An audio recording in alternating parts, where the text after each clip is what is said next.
Sinopse do enredo. OMI Tutu Aolufon, água fresca para o Senhor de Fon.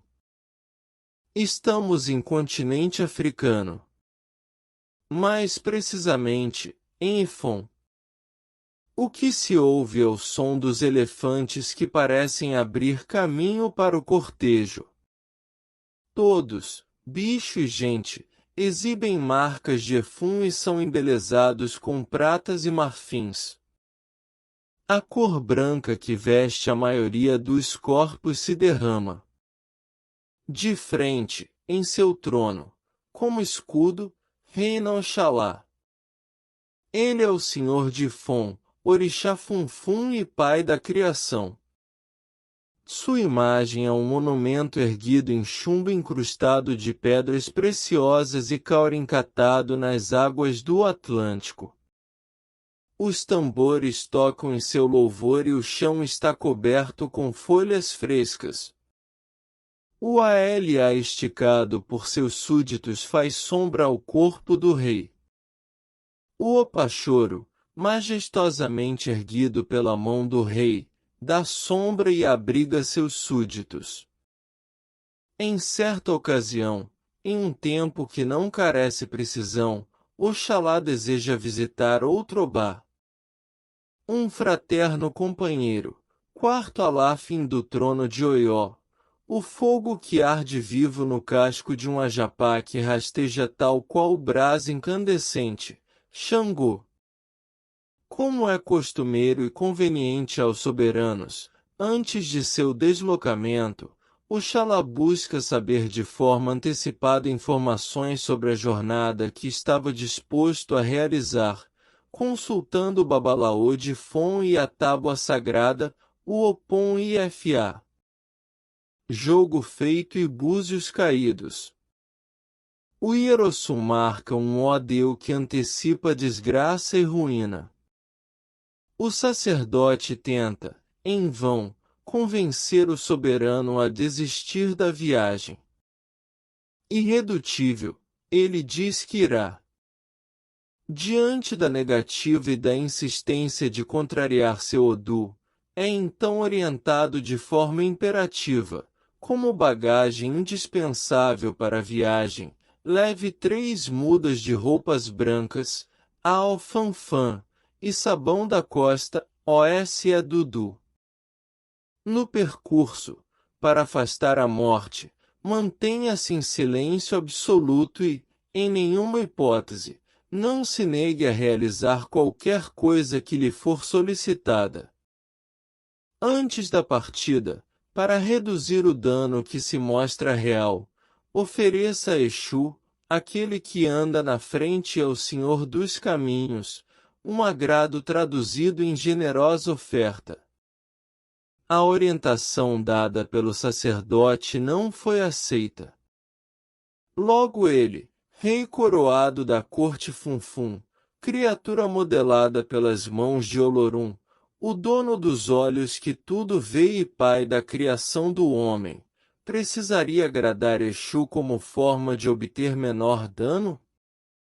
A proposta do Babalaô era inadmissível. Comprometendo-se apenas com as roupas brancas, o sabão da costa, o silêncio e a resignação de tudo atender, partiu rumo ao Oió sem o EBO de Exu. No primeiro passo da jornada, por certo, ele desconhecia o porvir. Exu, todavia, era sabedor. Sua boca aberta à espera do agrado, qualquer que fosse, estava vazia. E sua boca vazia dizia que algo estava em falta.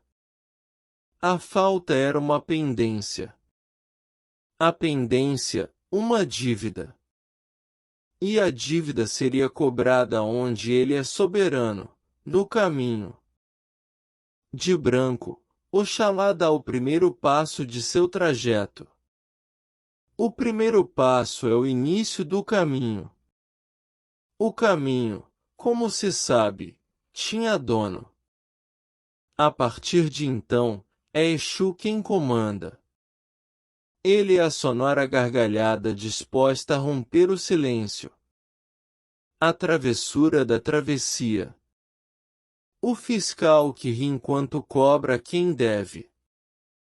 O fato é que Exu pôs-se no caminho de Oxalá como um guarda que cobra o pedágio da cancela fechada. Irônico e galhofeiro, em sua primeira aparição, colocou-se diante do senhor de Ifon com um fardo de carvão. Pediu-lhe auxílio para carregá-lo e, sem que o velho rei pudesse negar qualquer solicitação, viu Oxalá pôr o fardo sobre as costas.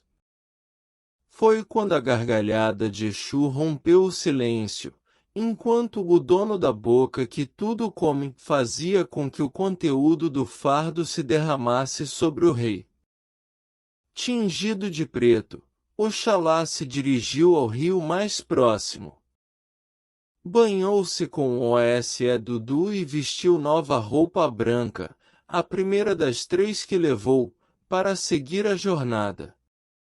O fato é que Exu repetiu o feito de encardir o traje do soberano pedindo-lhe auxílio para carregar fardos por mais 2 vezes. Depois da traquinagem com o carvão, derramou sobre Oxalá um tonel de vinho de palma. Na sequência, fez o mesmo ao lambuzar as vestes do senhor de Ifon com a vermelhidão oleosa do azeite de dendê. Em ambas as ocasiões, Oxalá banhou-se com o Osse Dudu e realizou a troca das roupas até não mais haver a possibilidade de trocar-se. Seguiu seu caminho sem poder mais impedir que os últimos dias de travessia não causassem dano aos seus trajes soberanos. O trajeto por vir inevitavelmente macularia suas roupas brancas. Cansado da longa caminhada e das demandas recorrentes, adormeceu. Exu, por sua vez, seguia espreitando e, durante o sono de Oxalá, pregou-lhe sua última travessura, amarrou-lhe um fardo de sal sobre as costas dando-lhe aparência corcunda. Ao acordar, o velho rei pôs-se a caminhar. Àquela altura, ele já se aproximava de seu destino, o palácio do Alafim. Bastava atravessar o pasto para que, antes do anoitecer, pudesse ser recebido como rei, comer como rei e desfrutar do conforto destinado aos reis. No exato momento em que o portão que dá acesso à morada de Xangô pôde ser visto à distância, Oxalá avista também o cavalo branco que ele mesmo havia ofertado ao senhor daquele território como um presente símbolo de apreço e amizade entre os 2 soberanos. Desviou-se por alguns instantes do trajeto e aproximou-se do animal com a intenção de reconduzi-lo para junto do amigo. O que ele não previa era que aquele animal estava dado como roubado e o furto do cavalo do rei, artigo muito estimado por Xangô, era o motivo da fúria do Obá durante os últimos dias. Junto ao cavalo do rei e sujo em função das demandas da jornada, foi visto pelos guardas da cavalaria do reino. Estes, sem supor de quem se tratava, acusaram aquele homem de roubo. Como prometido ao Babalaú antes de deixar Ifon, Oxalá manteve o silêncio absoluto. Preso, foi levado para Oió. Não como rei, mas sim como ladrão. Não houve festa para recepcionar o respeitado soberano. Tampouco pôde aproximar-se de Xangô. Sujo e encardido pelas demandas do caminho, foi levado para o cárcere. Lá, permaneceu por 7 anos. No período encarcerado, talvez como punição contra a injustiça que acometia aquele inocente, a ruína se espalhou pelas terras de Xangô como um sauro enfurecido que cuspia miséria, morte seca. Tamanha decadência sem aparente razão fez com que Xangô buscasse um babalaô que, após consultar o oráculo, sentencia que há um homem preso injustamente no reino do Obá famoso pelo apreço à justiça. Sabedor do que ocorria, Xangô parte em busca de encontrar o tal homem com a intenção de corrigir a arbitrariedade. Para seu espanto, encontra Oxalá, rei e amigo fraterno, aprisionado e quase irreconhecível. Para remissão, ordena que todos os seus súditos se dirijam para as nascentes mais límpidas em busca de água fresca para o banho que traria alívio ao senhor de Ifon e, por consequência, restabeleceria o vigor da vida coletiva. Enquanto o líquido dos vasilhames era derramado, Oxalá recuperava o caráter imaculado de seu traje funfum em meio às águas frescas como gotas de orvalho. Águas de remissão. Águas para apartar qualquer dor. Água de rio, fonte e cachoeira. Água que ninguém pode amarrar. Este gesto, das águas que foram derramadas para que Oxalá pudesse se banhar, jamais foi esquecido e o pedido de que aquilo fosse feito em memória do grande orixá também não. Séculos se passaram e essas águas ainda seguem sendo derramadas sobre o orixá. Hoje, Oió ainda transborda nas quartinhas que guardam as águas que nascem em terras brasileiras. Oxalá agora é um OTA. Um axé de pedra guardado no Ibaí, anualmente, banhado com veneração pelos filhos de santo.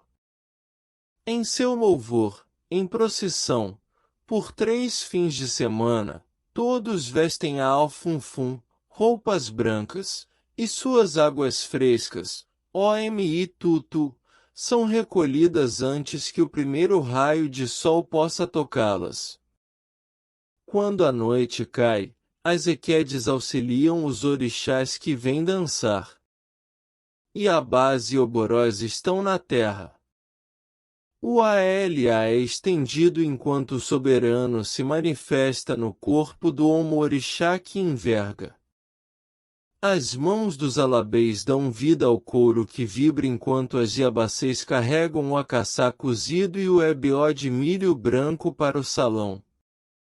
No Ilê, qualquer abeiã sabe que naquelas cumbucas não se bole nem com sal nem com dendê. O OTA está de volta ao Ilê Orixá. Limpo e banhado de axé. Os pratos de louça branca circundam o assentamento. Nele, os igbins, as moedas, os marfins, a penca com as pombas de latão e os obis. No centro, escondendo o AWO, o segredo e o mistério, a coroa de prata. Um ADE, coroa, de Irem, metal, onde o caurim, búzio, vale tal qual adorno precioso.